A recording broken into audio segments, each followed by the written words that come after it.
السلام عليكم ورحمة الله وبركاته. بسم الله الرحمن الرحيم.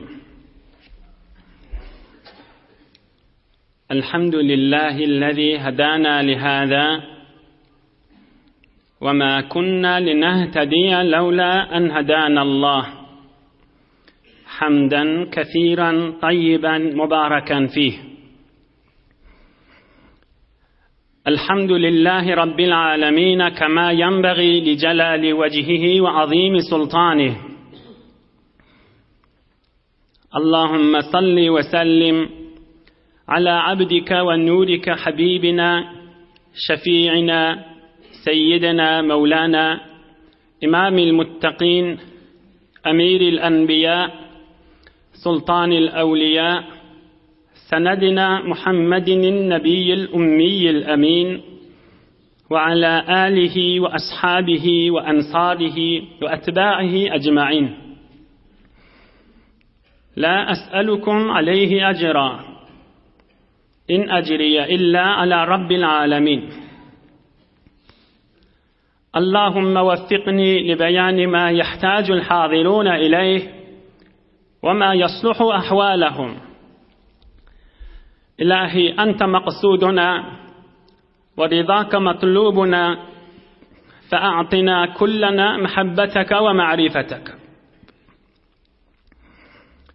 بيك الله تبارك وتعالى همّا نذين طاعات إبادة لنذي صالح أمل لنذي خداي تشين وترشق لنذ ومحبت لنذ وتمام دعاء خير لنذ. الله تعالى لطف وكرم بلا قبول دبتا همّا نذا إيلوني تشرين دوس يارن قوم خيشن إنتان أغلغيدن دنيا وآخرت سعادة قننمت يذا أقلق بيسن إن شاء الله. خداي تعالى يورد مذي فرحات دب وطنمذ أمنيت بولب أغذ برلك بولب علماء لمذ وملة مذن اتحاد أغذ برلقنا دينمذ دنيامذ آواتلقتن أيرمسن إن شاء الله. بيجي دده pek Allah'ın koklemeği bile Peygamberimizin 60. yaşında 170-165 kilometre Medine-i Münevveren Kayra tarafında olan Haybar'ı fethetmen uğri ve feth bolşi Haybar şehri Yahudların merkezi olan geçen hafta Allah Teala'nın koklemeği bile Haybar'ın düğüne varıp duruptular. Ahın bir gecede de bir mühim gurrunlar, çından bir esasi ders almalı gurrunlarımız, insan özünün ruhaniyeti ve özünün diyaneti ve insan özü bilen Allah Teala'nın arasında bulmalı yağdaylardan bir esasi bir her kim özünün çürüyüm, öz kuvvuriyen adamlarının çürüyüm, özün içerisinden çürüyüm, ay bolsa bolama Allah deyip geçirmeli değil gurrunlar, hakikaten inşallah Hudayi koklediğinden şigicide hizmetine de yetirer. بات المسلمون الليلة الأخيرة التي بدأ في صباحها القتال قريبا من خيبر فلما أصبح صلى الله عليه وسلم صلى الفجر بغلس. خيبر قرب Haybar'ın yakırrağını barib Resulullah sallallahu aleyhi ve sellem mün meşhur dövrü sahabası da yanına konuptırlar, düşüptırlar.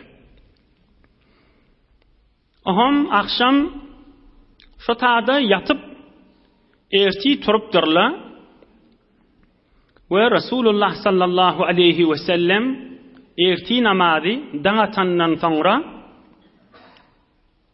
Günnogma yakin vakti okul yaşuullar mesela Hanafi mezhepte dağıtandan sonra hava birime yağtalanına kamet deyip okulya Peygamberimiz aleyhissalatu vesselam şol Haybar jenginde şo gecede birime iraq okuyuptur. Täjinin tertiplerini berer ýaly we basymrak asl ödünün goşundan çürim, ödünün ertişinden çürim, bir gow ýer ýerwedinden teýýarlap bir gonar ýaly. Daňa tandan soňra hawa ýaqtylmaka erti namazy okyp, aham Peygamberimiz aleyhissalatu vesselam bir yer belläpdir, goşundan çürim.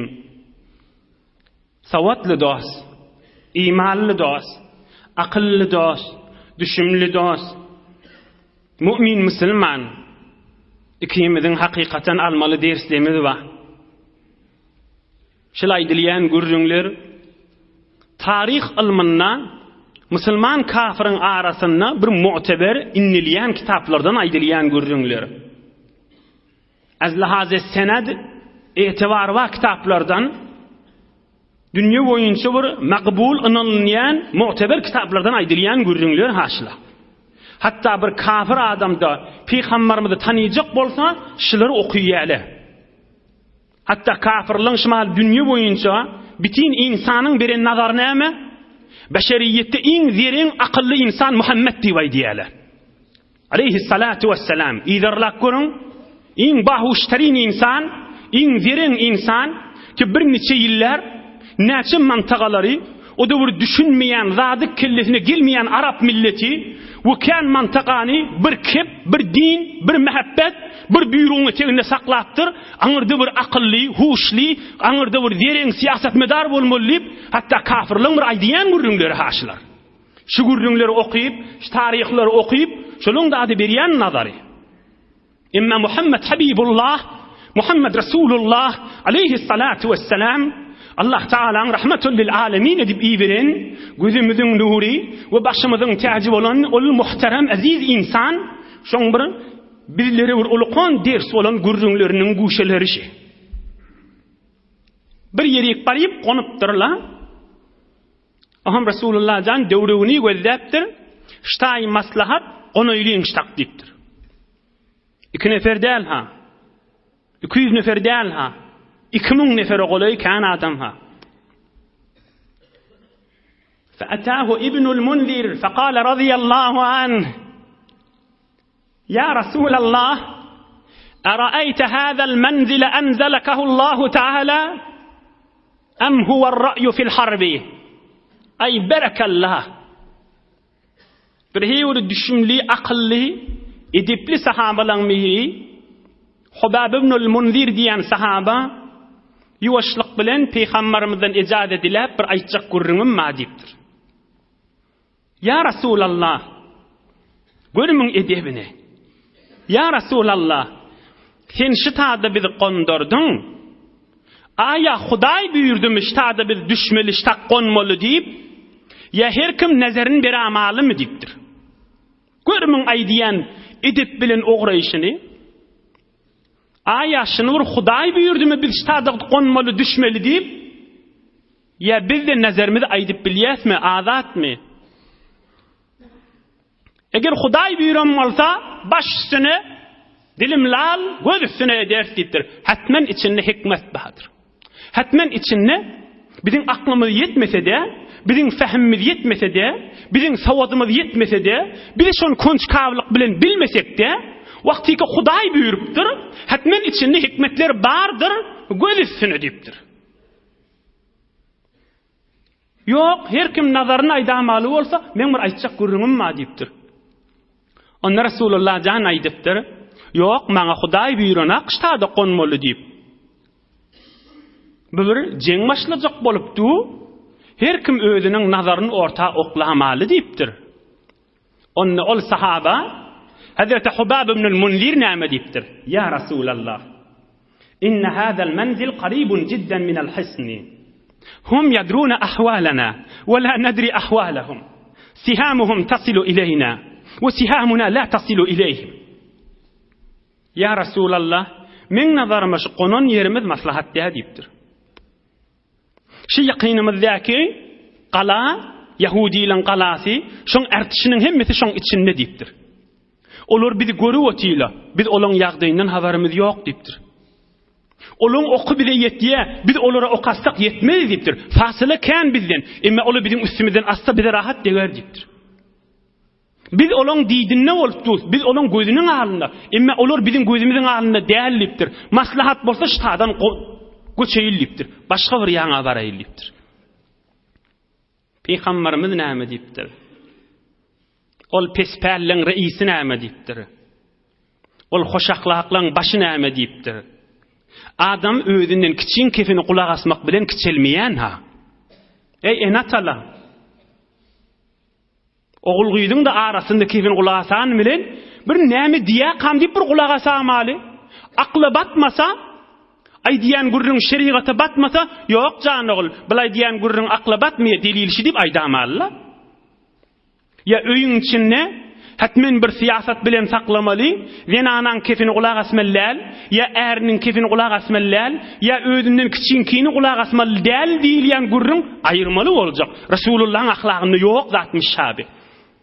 Gerçi bir akılsızrak, sadarak, sansıgrak da bolsa, bir gurrun menne aýtjak diýse, aýdasyn näme? Bir kulak assewel, şayet aýdýan gurruna hakly bolsun. Hakly akyllan savaş diýipdir köýanele. Şayet aýdýan gurrun gowy maslahat bolsun. Şonkyny edany bilen adam kiçilmeýän ha. Ostatla, oloqalla, başla, enatala, kulak as koramal kiçiňde bir kefini.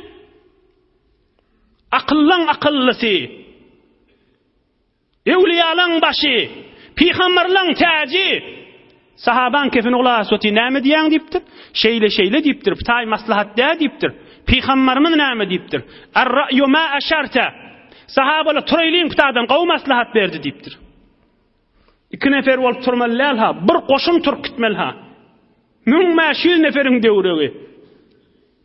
Adam hewra agryjak da bir oğlunun kefi bir jawan sahaban kefini ulasıp ay oňsaň oturduk da bolar da şay diýmändir Rasulullah aleyhissalatu vesselam. Ay bolludan berrak şeýle habardar bolarsa diýip sawmanlar wagtyky bilipdir şoň içinde maslahat, wagtyky bilipdir şoň içinde hayır ba, şoň içinde diniň izzaty ba, öýleriniň salamatysy ba, din öwesişip Er-ra'yu ma asharta diýipdir. Kim? Muhammed Rasulullah aleyhissalatu vesselam. Nagat pesperçilik, nagat ahlak öwretýär, nagat ders berýär bizlere. Kulak asanyň bilen adam kiçelmeýän ha. Ýene bir gysgaçyk ders. Hudaý buyurandan soňra wagtyky bilýän Allah Taalaň buyrugy ay meňe aklama syganak diýip amal etmän galsaň özüň giýjäge alarsın. Amal etmän galsaň özüň giýjäge alarsın. Bulary wer özleriniň zerinligi bilen, özüniň tejrübeleri bilen, özüniň hakyllary bilen dine hytmat etipdirler. Näinki etiraz etipdirler. Özlerini güýmemändirler. Özlerini allamandyrlar. Saklamandyrlar. Özleriniň zerinligi bilen dinlerine hytmat etipdirler. Ey düşümli jawan dost, akylly dost, tahsilatly dost.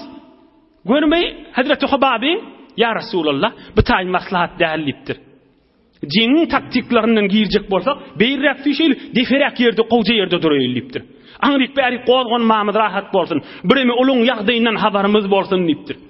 Bir ýerde duraýly, ola bile o katanna beýin rahaty bile ýetmesin diýipdir. Gör özüniň derinligi, akly we tejrübeti bilen dine hytmat edýäti, gönenni biladym. Yo men bu zatlymy kan kelleme gelmeýe, men aklyma gelmeýe, Hudaý buyuranna bolsa, Rasulullah aýdanna bolsa, yo men häzir görerim diýsek, öz wagtymyz özümiz güýmetigimiz bolar, özümiz ýa-galygymyz bolar, özümiz öz garaňkylykda sakladygymyz bolar. Hudaý üçin nasihat be. Emma bir goşun tüýşip bardy başga ýaňa. Goşun tüýşip başga ýaňa bardy. Şo taýda bir waqia bolupdyr. وجاء عبد أسود من أهل خيبر كان في غنم لسيده. أهل خيبر يهودي لنبر maldar pulla adamın birinin koynunu bir qara, bir gelişigsiz, bir kul, bir karger şolun birinin qoyullarını bakyamıştık. Əsliyeti başka yurtlamış. فَلَمَّا رَأَى أَهْلَ خَيْبَرْ قَدْ أَخَذُوا السِّلَاحَ سَأَلَهُمْ مَا تُرِيدُونَ Bir qoyun maqtıran çofan görüptür. Haybar'ın adamları Yahudiler əslihelerini ellerine aliyalar, kılıçlarını aliyalar. Bir teyyarlaq qoyan mancaniyikları varmıştık, daş atmadan çüreyim. Şu zırdatlarını teyyarlap bir form cinin uğrunu düşüyorlar, savaşın uğrunu düşüyorlar. Aham bir çofan aydıptır. Näme diptir? Näme öwde cin mı diptir? Savaş var mı diptir? Ol anadan qoyulları sürüp geliptir. Häzir hiç zattan haber yokmuş. Aham Yahudiler aydıptır. Nuqatil hâzellezî yaz'um ennehu nebiyyun. Anna şol qoşullar weriyan mı diptirler? Şolun içinde men peygamber diyen adamma şolar bilen jeng etjek bolýasipdir. Ey nagat bidirek adam bir qoşunun içinde peygamber var dip jeng etmeli. Peygamber var, şolar bilen jeng etjek dip aydypdyrlar. Yan qıtsofana qoşun Yahudiler aydypdyr.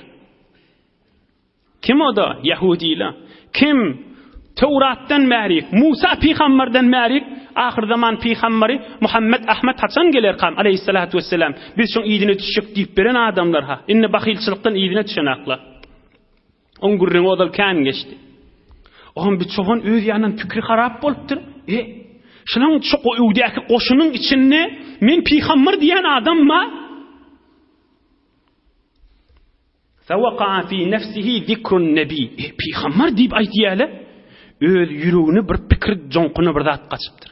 Şu qoyullar sürenşik bolup, gaýta qoyullar bakmany akdenşik bolup, bildirmäjik şu peýgamberiň ýanynda bir baraýyn nemenipdir. Berekallah, ey gönenen adam.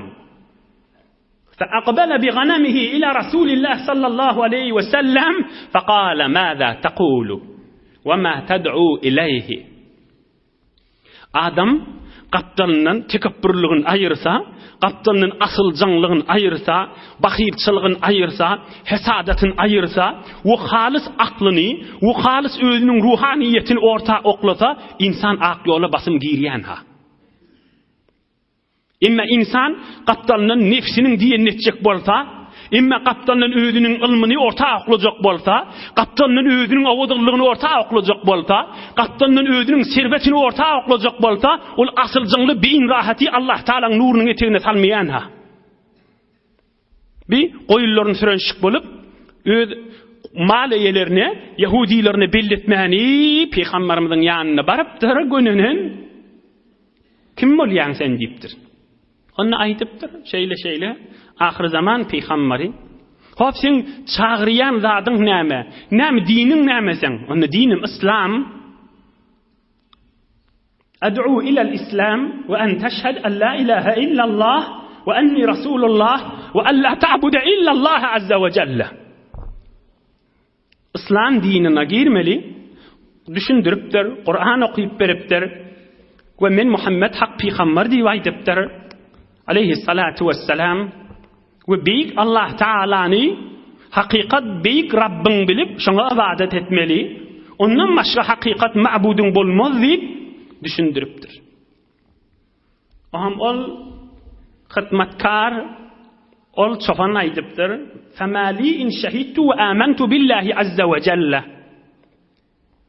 Hop men musulman bolsam näme maňa näme peýdasy bar diýipdir. Maňa näme gönünmekleri bar. Lekal cenneh in mitta ala zalika. Dünyada Kur'an'ın nurunun eteğinde bolarsın, ve ölsün de doğru cennete vararsın, beheşte vararsın deyiptir. Fe eslem. Kelime-i şehadet aydip, hakiki musulman molttur yankı.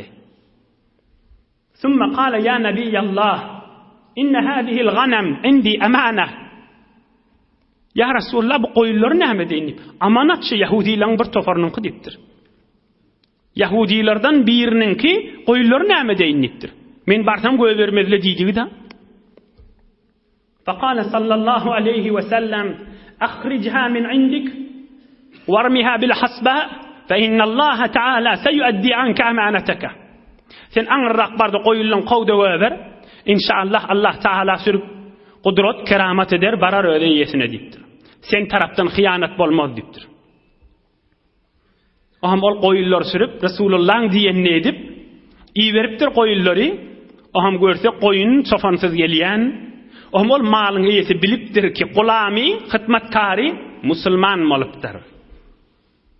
Aham peýgamberimiz sahabalaryny cihatdan çyryym, Hudaý üçin täşe ýurtlarda Allah tanylsyn, täşe ýurtlarda mescitler tikilsin, täşe ýurtlarda Qur'an okulsyn, şu ýurtlarda ulamalar döresin, şu ýurtlarda namaz okulsyn, şu ýurtlaryň mescitlerini azan aýdylsyn, şu ýurtlarda mektepler we mescitler döräp dursun. İnsanlaryň galbyna Allah Taala we Resulullah'ın muhabbeti döresin diýip Resulullah jan sahabalaryna hutba we nasihat we wagz beripdir. Cihad etmeden çyryym. Bir her hal jeng meydany başlap agyr jengler bolýar. Falamma altaqal muslimuna wal yahud qutila ar-ra'i. Ol çopanyna şehit bolypdyr. Awwalin jenge ograp, jeng başlap şehit bolypdyr ýanky çopan musulman. Aham peýgamberimiziň ýanyna getiripdirler. Resulullah jan çadyra salyň diýipdir. Aham sahabalaryň bakyp aýdypdyr. لقد أكرم الله تعالى هذا العبد وساقه إلى خيبر ولقد رأيت عند رأسه 2 من الحور العين كذا في السيرة الحلبية وغيرها. Allah Taala'nın kerameti düştü bir bennaga deyipdir. Bir hizmetkar, bir sade kul, adamın innemeyen, adamlaryň innemeyen adamsy, bir çofan mal wagt birin musulman boldy we özüniň janyny feda etdi Hudaý üçin, din üçin. İslam ýürüýsin, Qur'an okulsyn, şu ýurtlardan kafirlik aýrylsyn, şu ýurtlarda Allah Taala tanylsyn we insanlaryň galplary Allah, Allah, Allah diýip wursun diýip janyny feda etdi. Men gözüm menen gördüm, şoň jany çykyp çadyra getireňizde, şoň baş ucunda cennetden 2 tane hur gyz gelip baş ucunda otydy şoň diýipdir. Laqad ra'aytu 'inda ra'sihi 2 min al-hur. Şoň baş ucunda 2 tane hur gyz gördüm diýipdir. Cennetin hur gyzlaryndan. Ad gurrun maýşy, oglan gurrun maýşy. Näme diýjek şoň adyna? Min adyna bereketli ömür diyecek. Min adına bereketli ömür diyecek. Min adına bereketli vakt diyecek. Bu adamın ahirki ömrünün bereketinin gözde musulman molana yarım gün molana azıcık vaktin içinde bir yarım salkının içinde canını feda edipdir Hudaý için. Ulamalarning bir aýdýan sözi bar. Ben birbirinden gurrunundan beyin rahati geçmeylim. Ulamalarning bir aýdýan sözi bar. Bir 5 daqiqa Hudaý üçin bir nasihatlar gowgulagat. Sa'atun mubaraka hayrun min alafi sanatin. Dünýä boýunça ulamalar aýdypdyrlar. Bir saat bereketli bolup geçeni gowudur 1000 ýaşanyňdan. Bir saat bereketli geçtin. Bereketli geçtin näme? Yani Hudaýyň menen. Yani Allah Taala'nın halalyna. Yani Allah Taala'nın ışkyna. Yani Hudaýyň söýjek ýerine. Özüň pirişte ýanak bolup geçirseň bir sagadyny, şol 1000 ýaşanyňdan gowdur boş geçenden nipdir. Ömürlürken geçip barýar. 20 ýylyň içinde näme bitirdik? 10 ýylyň içinde näme bitirdik? 5 ýylyň içinde näme bitirdik? Geçen Kadir Gecede näjire geçirdik? Ramazan aýy geçen Ramazan aýy näjire geçirdik? Kışymyz geçip barýar, belki geçdi. Näjire geçdi kışymyz? Uzak geceleri geçdi. Ulamalar aýdýar, ey musulman, günnüz hytmatkar, günnüz yük çekýän hammal bolup da, günnüz dünýäni çekip beren, dünýäni arkasyna alyp, dünýeden çyryym hor bolyp, gecede maslyklardan bolagama diýipdir. Ulamalar aydıptır, tekrar edeyim. Günnide ertiden te akşama çeli dünyanın idinde yortup da akşamda gup yatıp erti namazı ya turup ya turmani günnide hammal zahmet çıkmalı dünyadan çürüyüm yönü anırda verdi oturup ya dünyadan çürüyüm geçirmeli akşamda karnını doyurup gup yatmalı onun bizire olup günnide hammal akşammaslık günnide hammal akşammaslıklardan bolayıp da boş geçama dünyadan neyiptir. Ona Türkmen kavmi salaydı diye. Türkmen näme diye? Elini yuvup boş çıktı diye. Canlı golla. Bizim en atamızın aydan kefişi. Bizim atababalarımızın aydan kefişi. Bizim qarrı akıllı huşlu adamlarımız Türkmenin bir meseli olup kalıptır. Türkmen näme diye? Elini yuvup boş çıktı diye. Yani näme? Yani bir yerde tadaka düşen olsa, öyünde nahar düşen olsa, bir yanada qav qaza düşen olsa, qav yan naharın düşülü olsa, nahar yiyecek bolanda el yuliyada elin yuyan inni bar saçan maşinat naharim ella ona uymenip zepte uymenip bir atra uymenip hoş sedak uymenip avazı uymenip ona çiri nahar tökönse nahar başık iyse oham ahir vakt barsan görsen tabakta nahar qalmanır näme bolarsın hor bolarsın vaktin tamam boldu qaza tamam boldu Türkmen ohamşılı adama näme diye elin yuvup boş çıktı diye. Oham bizde Huday Taala bir de veren 10 yılına, bir de veren 20 yılına, bir de veren 30-40 yıl, 50 yıl, 60 yılın içinde elimiz yuvup da dünyadan boş çıkaramayın. Dünyadan ahirete kaşin, ağzımız takam dağıtmani, dinin takamını dağıtmani, Huday tanımanın takamını dağıtmani, Resulullah'ın takamını dağıtmani, Kur'an-ı Kerim'in takamını dağıtmani, takamsız dünyadan geçip gidemeyin. Ben näme diýetdi? Azıcık ömrünün içinde dinin hakikat gurrunu düşünüp canını veriptir. Ölen muğasınadır ruh cennete kaşin gidiptir. Baş ucunda 2 tane hurgı görülü diptir. Mübarek ömür diyele. Mübarek bereketli vakt diyele şuna. Elimiz yuvup boş çıkamaydı. Elimiz yuvup boş çıkamaydı. Türkmenin aydan kefşi. Elini yuvup boş çıktı diye. Ay kafirle ay diye ruh kulağasın. Ruhunu ellen veren. Ödünün erzesini yadından çıkaran, qarbın içindeki minniyen ulukon danışmentlen, bilimli insanlan, nämen bolsun, dünyam bolsa bol ya deyip de, ödünün ruhunu yadından çıkarıp, ödünün hudayını yadından çıkarıp, ödünün ışkını yadından çıkarıp, ödünün dünya ahir saadetini yadından çıkarıp, necis bol gezip beren kafirin kefini kulak asıp da, hudayından daş bol dünyadan geçagamaydı. Ne kalavuz estu, ne rehtanet u, Yusuf'a kemrusuye angor ku. Ne kalavuz estu ne rehtanet u Yusuf'a kemrusuye angor ku. Ol ovudun kepler kitaplar yazıptır. Ol ovudun kepleri mahvaralarda pakışvaliye. Ol internetin içine hercile şebekelerini gurrunlar aydalıptır. Sefhe geçip bariye Hudayına dinine attak ye. On kefin kan kulak asma deyiptir Hazreti Mevlana. Näme deyip? Na kalavuz estu na rehtanet u Yusuf'a kemrusuye angor ku. Şol adam ne yol tanıye, ne Hudayını tanıye. Oham gelmen yol tanıyan deyip yalandan da sana işaret ye. Gelmen iyidime düştüğü vayt ye deyiptir.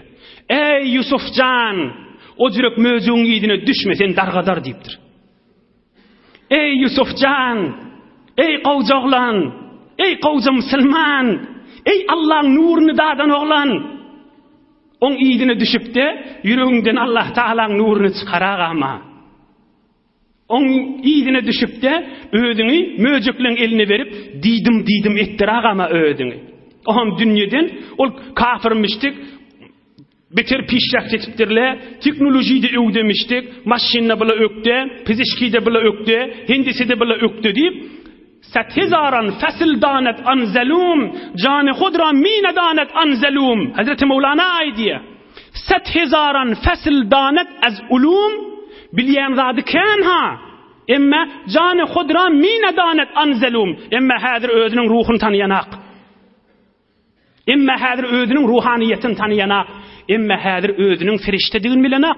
Bilýän şol adamlar, bilýän bolsa Allah diýerdi. Bilýän bolsa ýedi-gat asmanyň üstündäki ruhlar bilen näjire irtibatda bolmalygyny bilerdi. 100,000 fasl danet az ulum kan ilimler biliye. Emma canı khudra mina danet anzalum. Ödünün canını tanıymaya, ödünün ruhunu tanıymaya. Heyf kemen Resulullah'ın yaşayışından çıkıp baryan. Onun bunun kefini kulak asıp, o kafirli de veren adamla, bu biter basavad adamla deyip de, ahun beydiye deyip, gürrün ahunun gürrünü del.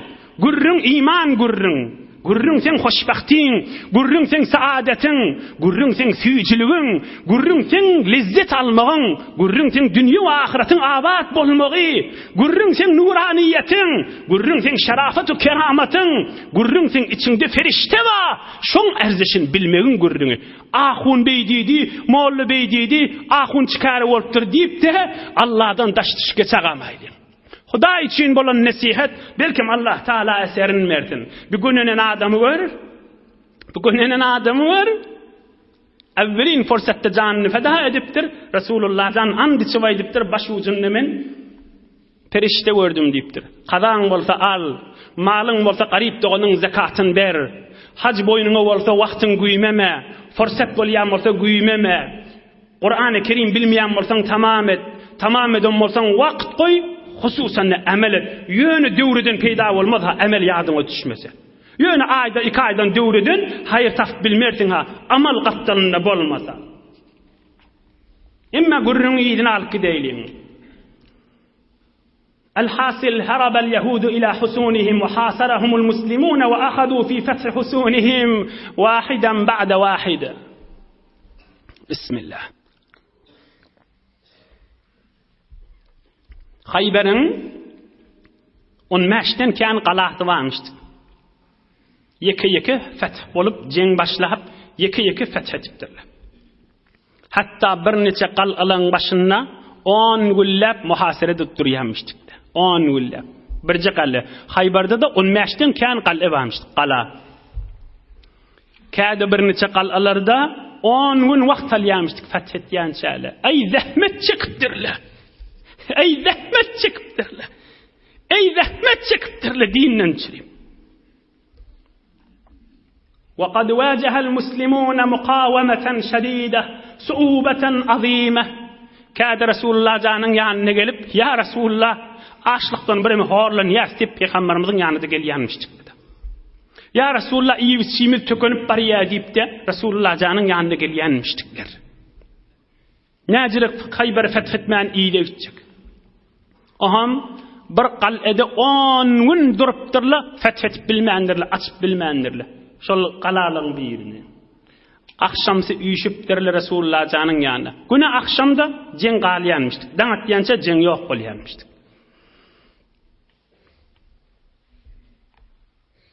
Şol qal'an eteğinde de Mahmud ibn Muslime diyen bir sahabada kafirlığın biri üstünden degirmen oklap şehit bolan bir qalasının düğününe akşamsı olupdur. Bir her hal Mahmud ibn Muslime diyen sahaba üstüne degirmen oklanıp degirmenin daşları Asiyabın daşları oklanıp ola şehit bolupdur. Akşamsı olup Resulullah'ın daşına üyşellerine Peygamberimiz bir gurrun aydıptır. لأعطين الراية غدا رجلا يحب الله تعالى ورسوله ويحبه الله تعالى ورسوله صلى الله عليه وسلم. Ey sahabalarım 10 gün molli hazır feth bolanak şu qaladir. Hayber'in neçe qalası feth bolli inni şibiri Naim diyen qala feth bolanak diptir. Erti bir jawan sahabalamın birine perçem baydak berjek. Şonu açmasa iyidini öwürülmejegini bilýän nipdir. Kime verecek kam? Häzir aýtjak däl. Erti namazdan soňra aýtjak dipdir. Baydagy perçemi bir adama verecek. Hudaý şonu gowwarýa, o da Hudaýy gowwarýa. Men peýgamber şonu gowwarýan, o da meni gowwarýa. Siziň içinde bir sahabalarymyň biri erti namazdan soňra berjek dipdir. Akşam yatypdyrlar kim ka? Belki men bolayım. Belki men bolayım. Belki men her kim fikri qarapmışdı. Erti olupdur namazdan soň Resulullah sallallahu aleyhi ve sellemi gözleşip duranmıştıkla kime verer qam? Am Peygamberimiz aýdypdyr. Ayna Ali ibn Abi Talib radiyallahu anh. 31 ýaşyndaky jawan sahabamışdyk şonda. Hazreti Ali Murtada radıyallahu anh ey 30-31 yaşındamıştı kaşında. Beter jowon wagtlaryny bilir rahmet çekipdirler. Ey 30-31 yaşındaky wagtda. Hani Ali Murtada diýipdir Rasulullah jan. Onna aýdypdyrlar ya Rasulullah, on gözleri ağrıya birme awunyp diýipdirler. Peygamberimiz aýdypdyr, adam iyi verin gelsin men ýanyma diýipdir. Getiripdirler. Fabasaqa Rasulullah sallallahu aleyhi ve sellem fi aynihi ve da'ala. Mübarek tükürüğünü gözlerine çalptır. Aham doğa edipdir. Gözlerinde ağrı yok, salımcı göz bolup duruverdir. Aham baydağı perçemi beripdir. Aham Hazreti Ali radıyallahu anh sayramana durupdir. Ya Resulallah, uqatiluhum hatta yakunu mislana. Öwe düşüp giderin, ta şoň içindäki kafirlerde bir ýanyk sahaba, bir ýanyk mümin musulman Allah'ın tanıyanlardan bolsun bolýarmy diýipdir. Uqatiluhum hatta yakunu mislana. Bir ýanyk adam bolsun nämişlerde diýipdir. Asyl jiň maksatdan şo dämi diýipdir. Peygamberimiz aýdypdyr, infiz ala rislika hatta tanzila bisahatihim thumma ad'uhum ila al-islam wa akhbirhum bima yajibu alayhim min haqqillahi ta'ala. Onna yuwaşlyk bilen, aramlyk bilen, goşun bilen git diýipdir. Oham inşallah sen elinden açylar şol gala diýipdir. Oham şu galanyň içine gireňde jeň başlama diýipdir. Şolara aýt, siz Allah Ta'ala'n muhabbetine girin, siz İslam dinine girin, siz Hudaý Ta'ala'n muhabbetine girin diýip şolar dine çağır we Allah Ta'ala'n buyruklarını eşittir diýipdir. Allah bilen ant bolsun ey Ali Murtada radıyallahu anh. Eger şudur şunu barıp bir jeneferde musulman bolmaga sebep bolsaň, sana kan qızıl diýelerden näşe gowdur diýipdir. Arapla qızıl diýe, daýaw diýeler beter gowurýarmyşdyk bir zamanla. Gow maşin sabariyle ýaly. Sana kan diýelerden bir adamyň musulman bolany gowdur sana diýipdir. Infil ala rislika. Kada fi sahih al-Bukhari bab gazwati Khaybar. Ogramakçy ortdyrlar. Bir qysgaçyk ders. Ne kadar qowlat adam jowan wagtynda 30-31 ýaşyndaqa Rasulullah şahadat berweti. Kişi adam Hudaýy gowurýar. Kişi adam Rasulullah'ny gowurýar. Kişi adamı da Hudaýy gowurýar, we şol adam da Muhammed gowurýar diýip aleyhissalatu vesselam Rasulullah jan şahadat berweti. Belli weliye şol Ali Murtada radıyallahu anh özünden bir muhabbetler kökülipdir. Yalandan kiplep gürlep koymandır. Yöne harlap kalmandır. Bigat Resulullah jana muhabbetler edipdir. Hokku etmani, mekr etmani, halis ihlas bilen bir muhabbetleri ibraz etipdir. Özünden kökülipdir. Resulullah'ın muhabbetine yüreğine düşüpdir. 31 ýaşynda jowan wagtynda köz. Aham oğratdyrlar. Tabii muhasere edip birime agram salallarında şu qalağın içinde bir beter olaqan pehlewanlar varmışdyk. Hazreti Ali'den önce Selmet ibn Akwa diýen sahaba bilen jengden çyryp orta çykypdyr. Mübareze etmeli tek betek. Oham bular orta çykyp pehlewan çykanda şol Yahudlaryň iň olaqan pehlewanlarymyş. Hazreti Selmet ibn Akwa radıyallahu anh ýalňyşlyk bilen ol Yahudiýini wurjak bolanna kılıcının ucu, şemşirin ucu dövülüp, küle olup, ona degmeni öz ayagyna degip, ola şu ihara bilen özi şehit bolupdyr. Rasulullah jan aýdypdyr, şol sahaba şehit boldy diýipdir. Ýalňyşlyk boldy diýipdir. Fabarazahu Ali'nul Murtada radıyallahu anh faqatalahu. Aham bärden musulmanlyň pehlewany bolan Hazreti Ali radıyallahu anh çykyp ikisi bile mübarize etmeli bolupdy. Hazreti Ali eglemän onu öldüripdir. Aham ol 10 gün märi feth bolmandyran qala feth bolup başga qalalarda yeke feth etip başlapdyrlar. Imma şoň içinde bir Arabiy şehit diýip Haybaryň fethine bir gürrüň bolupdyr. On gürrüňe giýsem wagt giýjäg aljak. İnşallah Hudaý köklüdüğünden bir çarwa adam Resulullah'ın ýanyna gelip men musulman boljak diýip şu musulman bolşundan Peygamberimiz bile Haybar jeňine gelipdir. İnşallah Allah Taala köklüdüğünden onu inniki hefte hyzmatyna da ýetirer. Hudaý Taala iman abyrydan aýyrmasyn inşallah. Hudaý Taala galplaryňyzy, öýleňizi, ýüzi gözleňizi nuri imandan dolu etsin inşallah. bir alham, 3 kul huvallah, Suriye Falaq we Nas goşup okuyalım. İnşallah ötölleň ruhuny bahşedip de ýyl watanymda da dua ederdim. Okuyber.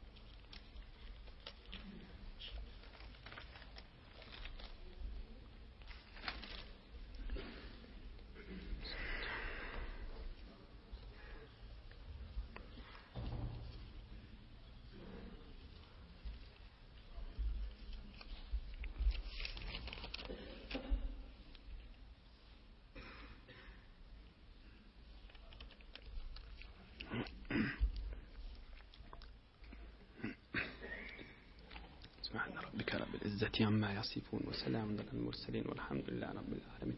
أيوة أخو نشان إلهي آمين. مريض لما ذبادي بكان آدم تفشربتر إلهي آمين. قبول إن شاء الله. آمين جان خداي.